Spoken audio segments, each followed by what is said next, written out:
So I was asked to speak at the very end, actually, about how do we resist and where do we go from here.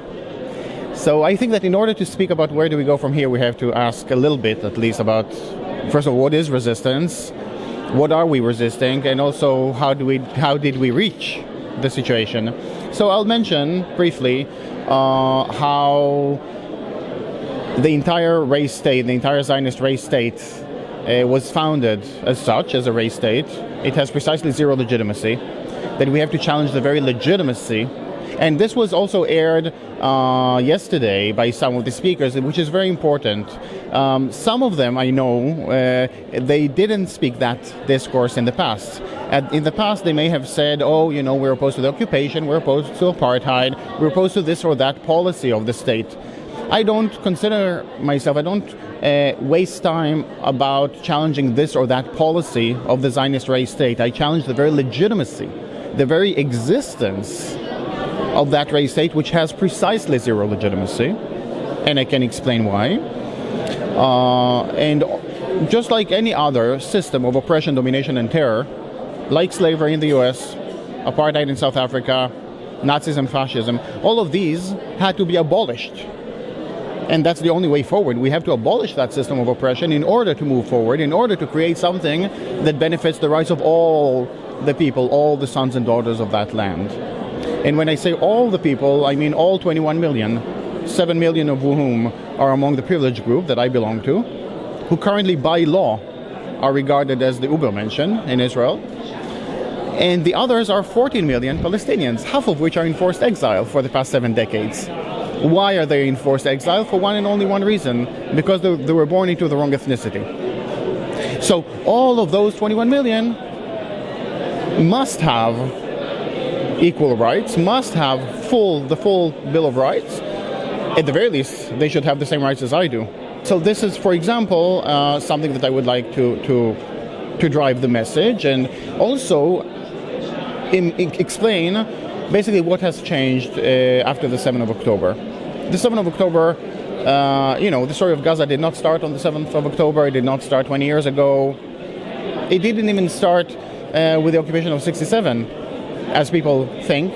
The story of Gaza is the story of Palestine. It started in 1948. This is where the people who were ethnically cleansed in 48 from the Nakab region were housed, were basically sent that way, and ever since they have been held in that refugee camp, turned into a concentration camp, more recently, on the 7th of October, turned into an extermination camp. When Israel did that on the 7th of October, it basically also exposed its true face to the world. Genocide was always in the cards, because the Zionists could achieve their goals by only one of two means: either ethnic cleansing, basically driving away the indigenous people from their land, or just getting rid of them altogether by genociding the place. They started off with ethnic cleansing, but genocide was always in the cards. And now they are implementing the next level type of Zionism. When they do this, and it comes at the highest price possible, they're also exposing the true face of Israel that was there all along. It was always a race state. It was always a fascist state. It was always all about all of those things. But now it is explicitly so. What was implicit has now become explicit. And once things become explicit, the whole propaganda discourse of Haaretz newspaper and all the rest that is telling us lies about Israeli democracy and two states and the occupation of 50 years rather than the actual occupation and apartheid and ethnic cleansing and pillage and of 76 years. When the true face of Zionism is exposed, then we can move forward. Then we can finally challenge the real issues and struggle against and basically put an end to those crimes. And now the question is, what is the most effective tool? And this is what I would also hopefully have time to discuss. What can be the most effective tools? And we have different forms of resistance, and we are definitely not the powerful side in this equation, but we still have the power of having truth and justice and equality, and the rest of the world, the people of the world, not the governments, and the rest of the world on our side. So you have the people of the world versus the powers, And in this struggle, we know that eventually those systems of oppression, they crumble.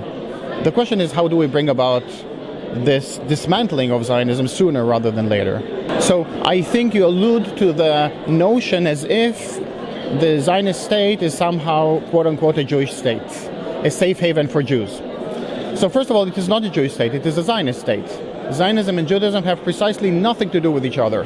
Absolutely nothing. And I can, if we had more time, I could go into it one by one, but I'll just say one thing.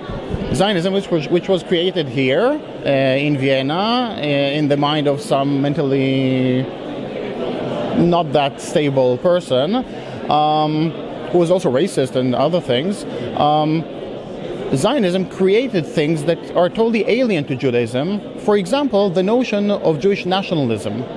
There is no nationalism in Judaism. It doesn't exist.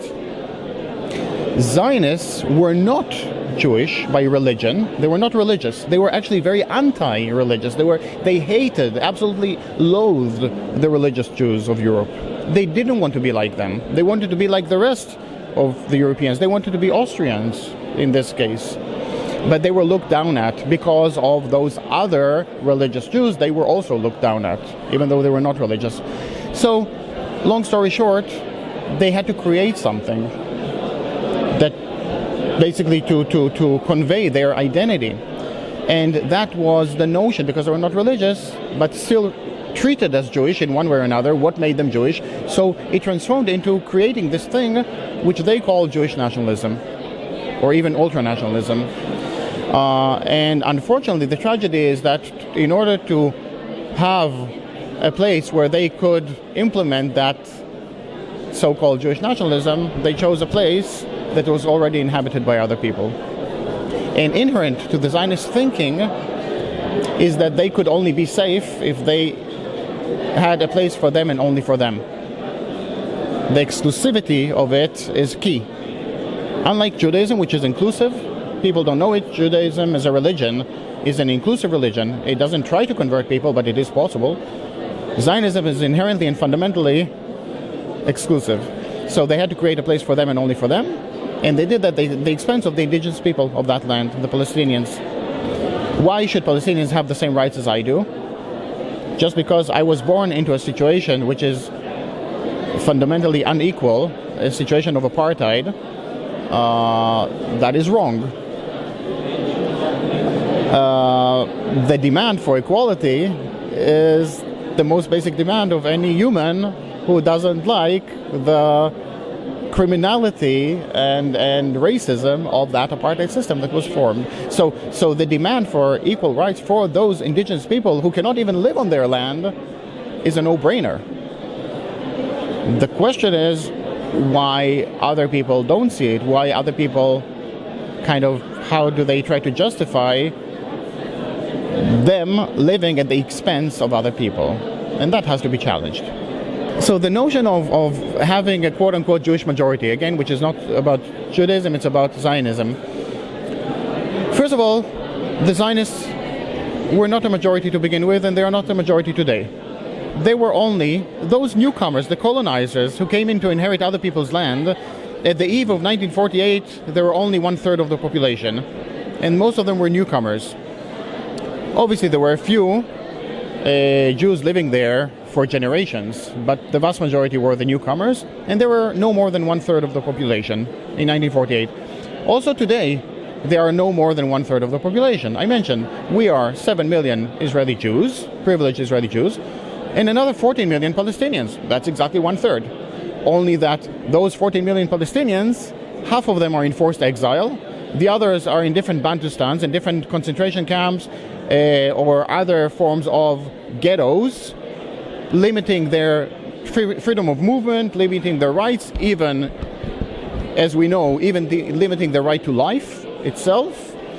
And even those who are citizens of the state are far from being equal citizens. So there are all these different layers of limitations under Israeli apartheid. After they did all of that, then they can claim that they are a majority. So in the mind of Israelis, they think that they are the majority because they simply limited the voice blocked access to the land, etc., to the vast majority of the population, the 40 million Palestinians. But they are not the majority, the Israelis, the Israeli Jews. They are the minority. They are 1/3 of the population. They have to acknowledge that. The problem is that Zionism, as I mentioned, is fundamentally about exclusivity. It is about creating a place for them and only for them. So if I will say, for example, that I support the Palestinian resistance, I will only be regarded as a traitor. But if I say that I support full equality for everyone, that I don't care about demography, I care about democracy, that goes against anything that Zionists can even think about. It's kind of, it blows their mind. It's something that is totally outside of the scope of Zionist thinking, to think about everyone being equal humans, equal citizens, and that is basically the main goal. Yes, and that necessarily means the dismantling of Zionism and building something together, all the sons and daughters of the land, regardless of race, religion, etc., that will benefit the rights of everyone. Even among those Zionists who think that they live in a democracy and want to live in a democracy, because some of the Zionists are racist and proud of it. They don't want a democracy. They want to be the masters of the land, and that's it. They are honest about their racism. With the others who believe that they live in a democracy and who want to live in a democracy, even for them, their notion of a democracy is the rule of the majority. So as long as they are the majority, and they are very much concerned about their racial, ethnic majority, as long as they are the majority, they can feel that they are democratic. So they have turned out to be actually even more racist than the other type of Zionists, because all the time they play the number game, how many of us versus how many of them. This is why they need to have a two-state solution, which is no solution at all. Not because they care about Palestinians. It is a way to cage Palestinians across the fence so that there are as many Palestinians over there and as few Palestinians over here with us.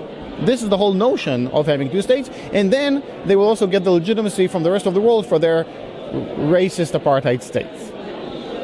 Now, again, transforming from that type of mentality to a mentality that respects the rights of everyone, that requires a huge kind of leap of faith, because it requires that those Zionists who think that they are the good guys, they think that they are the democratic and liberal and so on, they have to understand that actually everything that they think about themselves is wrong. They are not the good guys. They are not even democratic. There is not an iota of democracy in that race state. The self-proclaimed Jewish and democratic state is just as democratic as the People's Democratic Republic of North Korea. But no one in their right mind treats North Korea as a democracy. I don't remember reading an article saying North Korean democracy, ever, even though they have democracy in their name. But if you read Haaretz newspaper and many other Zionist propaganda outlets, you will see all the time these terms, Israeli democracy, when there is not an iota of democracy. It's the exact opposite of democratic values, the exact opposite of equality, the exact opposite of multiculturalism, the exact opposite of the rights of minorities. So it requires a transformation from that into what democracy actually stands for, which is equality, multiculturalism, and rights of minorities. It requires a mental shift for those Israeli Zionists who will have to put aside their Zionist thoughts and accept to live as equals.